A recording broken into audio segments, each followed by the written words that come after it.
Did you know that marijuana is the most widely used illegal drug among America's youth? 42% of 12th graders have tried it at least once. Did you know that youths who are not regularly monitored by their parents are 4 times more likely to use drugs? Every day, 2,500 teenagers abuse a painkiller for the first time, and more teens abuse prescription drugs than any illicit drug except marijuana. Parents, you are the most powerful influence on your kids when it comes to drugs. 2/3 of youths ages 13 through 17 say losing their parents' respect is one of the main reasons they do not smoke marijuana or use drugs. Another issue we're going to touch on today is teenage sexual health. It's highly unrealistic to believe that everybody is going to be abstinent, but you have to be safe.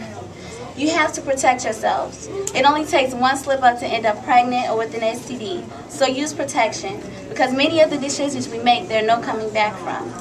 Let's take an extra moment or so to put on a condom to avoid making a mistake that can affect us for the rest of our lives. Many of us know someone who's high all the time, smoking, whatever it is that they do. But it's not cool.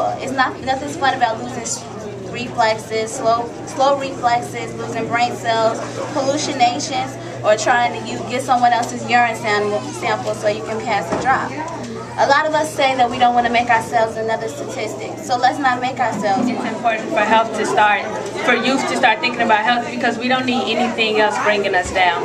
It's so many things that we don't have control over. Constantly you hear on the news about somebody else, another teenager getting shot or something else. Health is something that we can control to better our life.